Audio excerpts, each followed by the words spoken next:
Hello everyone. Welcome back to IAS Cafe. My name is Priyanka. Let us begin with today's decoding session of the Hindu, 17th of November 2023. हमारे आज की discussion से हम तीन topics के बारे में बात करने वाले हैं. पहला about the UNSC, that is United Nation Security council. Second is about the public funding of elections and third is about the chikungunya.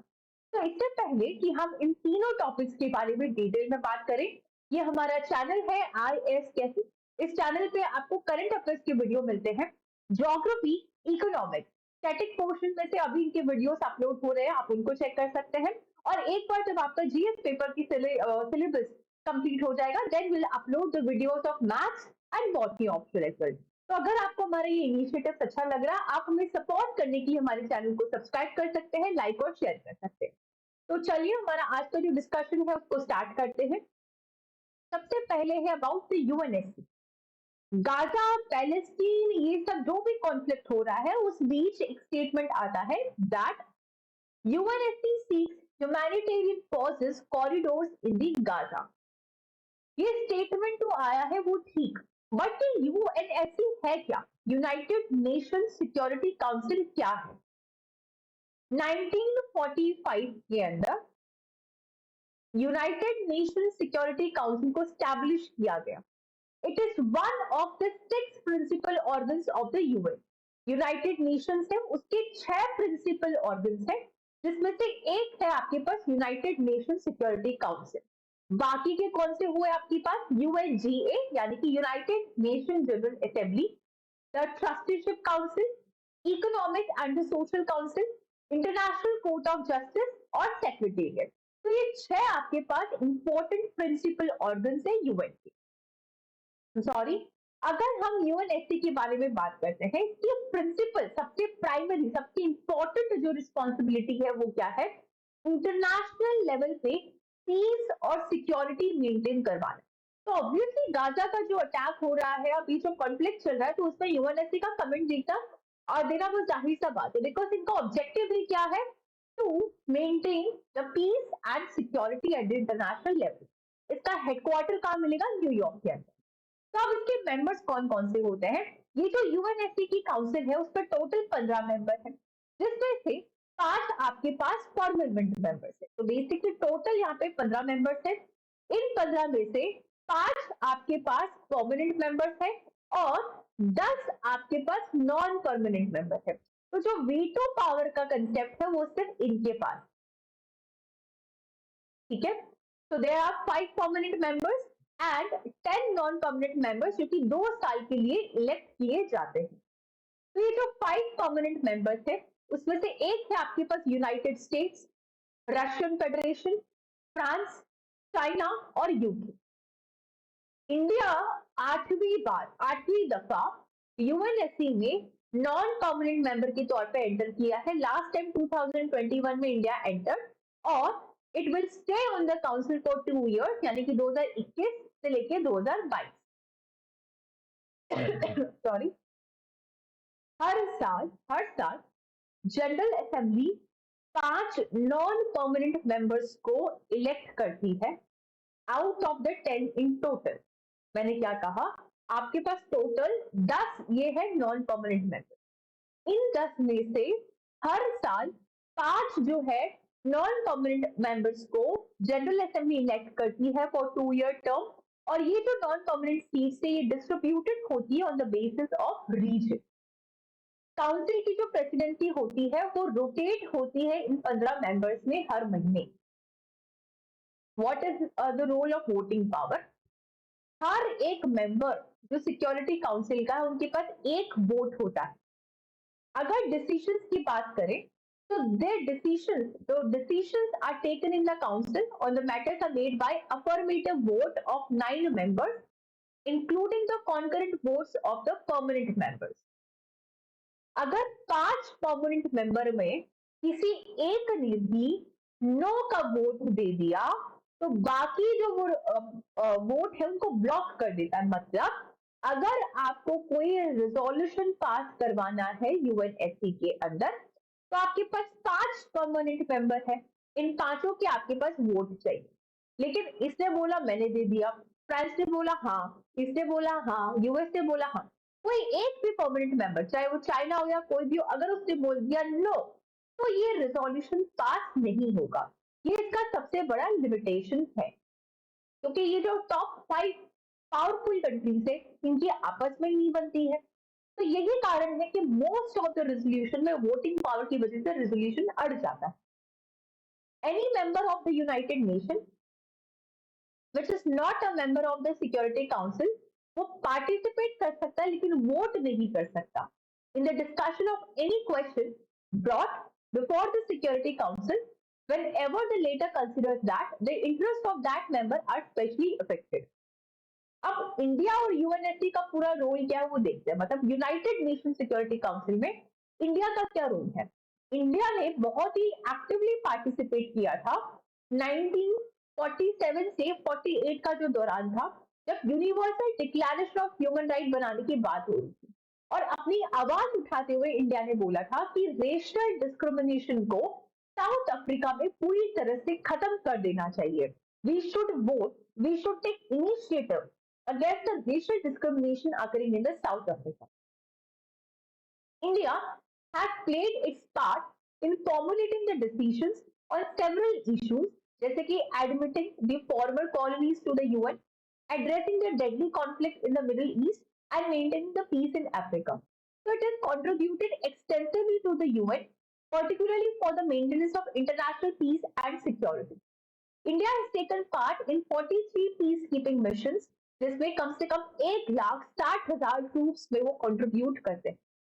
India का पॉपुलेशन, टेरिटोरियल साइज या फिर जीडीपी यानी कि ग्रॉस डोमेस्टिक प्रोडक्ट, चाहे economic potential हो, civilisational legacy हो, cultural diversity, political system, या फिर कोई भी बहुत डाइवर्स एक्टिविटी हो, इनकी वजह से इंडिया का जो डिमांड है for permanent seat in the UNSC completely rational है।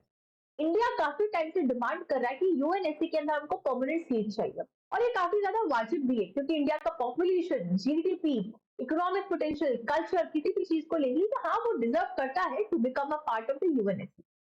नाउ यूएनएससी जो है इसमें इश्यूज क्या है। सबसे पहली बात तो यहाँ पे कोई रिकॉर्ड या फिर मीटिंग के लिए आपको मीटिंग हो रही है तो उसका कोई रिकॉर्ड या टेक्स्ट यहाँ पे नहीं है। दूसरी चीज जो सबसे ज्यादा प्रॉब्लमेटिक है वो पावर प्ले, जैसे कि हमने कहा वीटो पावर, यानी कि 5 आपके पास परमानेंट मेंबर्स है, उसमें से एक ने भी अगर ब्लॉक कर दिया तो ये जो रिजोल्यूशन है वो ब्लॉक हो जाता है। तो पावर प्ले का गेम यहाँ पे चलता है। तो वीटो पावर्स एंड यूएनएससी के 5 परमानेंट मेंबर्स एंजॉय, ये एनाक्रोनिज्म को शो करता है। ठीक है, then division among the P5, as I mention कि ये जो P5 कंट्रीज है इनके आपस में नहीं बनती है, बहुत ज्यादा डीप पोलराइजेशन है with in the UN membership. So decisions are either not taken or not heeded। Frequent decisions within the UNSC P5 end up blocking the key decision। Example, आप कोरोना वायरस पेंडेमिक का जो emergence था, I'm sorry, the UNSC, the WHO failed to play an effective role in helping the nations deal with the spread। क्योंकि ये 5 जो P5 powerful countries थे, ये voting जो है कंसेंसस पे नहीं आ पा रही। Now in under representation organisation, आज की डेट में इसमें बहुत ज्यादा ऐसी कंट्रीज है जिनका बहुत ज्यादा रोल है ग्लोबल लेवल पे, लेकिन उनका रिप्रेजेंटेशन नहीं।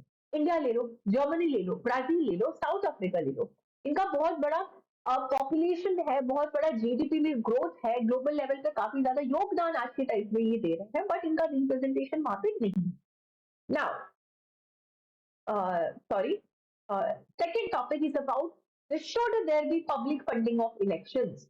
जब इलेक्शंस होती है, इलेक्शंस में जब फंडिंग होती है, कॉर्पोरेट कर रहा है, कोई इंडिविजुअल कर रहा है, क्या उसकी जगह हमें वहां पे पब्लिक फंडिंग करवानी चाहिए या नहीं करवानी चाहिए।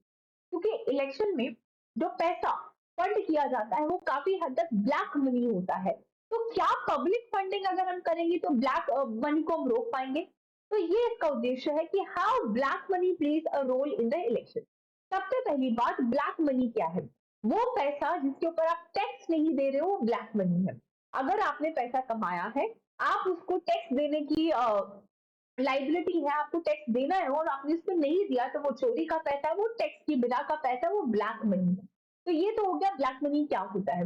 अब ब्लैक मनी किस तरह से इलेक्शन में रोल प्ले करता है? Indian elections cost huge sum of the money. India के अंदर जो चुनाव है बहुत बहुत बड़ा एक कार्यक्रम आप मान सकते हो। सबसे पहले आप जनरल इलेक्शंस होते हैं, हर स्टेट के अपने इलेक्शंस है, फिर विधानसभा, ये पंचायत की चुनाव, काफी कुछ प्रचार प्रसार होता है, उसमें बहुत सारा पैसा लगता है, फंडिंग होती है, राइट। आचार संहिता के बाद कुछ आप कर नहीं सकते, तरह मिनी थी। तो मतलब मनी जो है, पैसा जो है इलेक्शंस के लिए, can hardly come from a retail contribution. ऐसा तो है नहीं कि कोई पॉलिटिकल पार्टी का समर्थक है, सिंपथाइजर है, सिर्फ वही पैसा दे रहा है। बहुत सारे जो बिग कॉर्पोरेट हाउसेस होते हैं, बिग बिग कंपनीज होती है, वो अपना पैसा यहाँ पे लगाते हैं। क्यों? क्योंकि उनकी जो इन डिक्लेयर्ड इनकम होती है, जो ब्लैक मनी का पैसा होता है, जो उन्होंने अभी डिक्लेयर नहीं किया होता है, वो यहाँ पे उनको लगाना पड़ता है ताकि वो रिकॉर्ड में ना आ पाए। तो यानी कहीं ना कहीं ब्लैक मनी यहाँ पे आता है। तो इससे सबसे पहली बात की जो पॉलिटिकल फंडिंग होती है, जब आप किसी पॉलिटिकल पार्टी को फंडिंग करते हो तो उसमें ट्रांसपेरेंसी की जरूरत क्यों है? This is a prerequisite for any sustained and effective cure for the black money. अगर आप किसी पॉलिटिकल पार्टी को फंडिंग कर रहे हो, पैसा दे रहे हो, अगर उसमें ट्रांसपेरेंसी होगी तो ब्लैक मनी जो है साफ सामने आ जाएगा कि ये ब्लैक मनी का पैसा है या नहीं है। ठीक? As long as India's politics is systematically dependent on unaccounted money for its finances, there can be no decisive political way to eradicate the black money. So political parties spend a huge amount in the election years, but report income that is only a fraction of what they spend. Very important. Political party हर साल बहुत अच्छा खासा amount का पैसा जो है receive करती है फंडिंग के नाम पे, लेकिन जो वो शो करती है रिकॉर्ड में बहुत ही कम पैसा शो करती है, यानी कि बहुत ज्यादा बल्क पैसा जो उन्होंने रिकॉर्ड में नहीं दिखाया है वो अनअकाउंटेड इनकम का पैसा है। It comprises with the integrity of governance, corruption in the civil services, promote the crony capitalism activities। तो ये सब कुछ एक तरह से सोर्सेस ऑफ पॉलिटिकल फंडिंग जो है उसको चेंज करता है, ट्रांसपेरेंसी को हटाता है। तो अब हम कह रहे हैं कि इसको हम स्टेट फंडिंग के थ्रू रोक सकते हैं। स्टेट फंडिंग है क्या? स्टेट फंडिंग का मतलब होता है आप करप्शन को रोकने के लिए सरकार आपको पैसा देगी इलेक्शन के फंडिंग के लिए, ना कि कोई इंडिविजुअल या फिर corporate. So many recommend that state funding of election can be the best way to achieve the transparency in the political funding. It is also believed that the state funding is a natural and necessary cost of the democracy. It brings new and growing parties in path with established parties, thus ensuring a fair election. So if parties and candidates are financed with only private funds, economic inequalities in the society might translate into political inequalities in the government. तो क्या ये state funding good idea? देखो theory के अंदर state funding एक level playing field जो है provide करेगा पॉलिटिकल पार्टी, और जो ब्लैक मनी है उसको हटाएगा। लेकिन जो स्टेट एक्सपेंडिचर है बहुत सारे एसेंशियल पब्लिक गुड्स पे, जैसे कि प्राइमरी हेल्थ केयर है, पब्लिक हेल्थ इंजीनियरिंग है, वो बहुत कम है। सिचुएशन को देखते हुए अगर हम पब्लिक रिसोर्सेज के बारे में बात करें, they all the public resources have to be channeled towards and not diverted from such essential services, that too to finance something that already gets abundantly financed। तो यहाँ पे डिबेट डिस्कशन जो है, सोल्यूशन क्या है? सोल्यूशन आप खुद आज सोचेंगे और लिखेंगे कि what is the solution to eradicate the black money? So there are certain things you can write, that solutions to eradicate the black money, solutions to eradicate black money, to eradicate the black money was demonetization,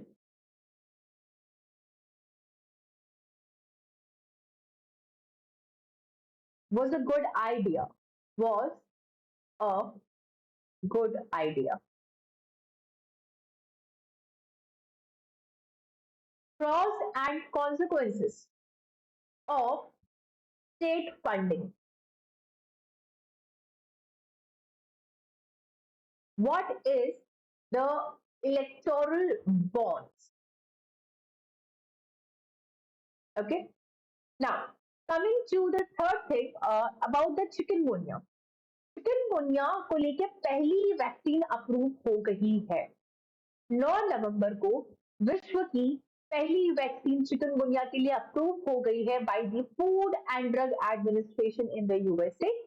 ये vaccine European vaccine manufacturer वेलनेवा के through develop करी गई and will be available under the brand Ixchiq and has been approved for administration in people who are 18 years or older and at increased risk of exposure to the virus.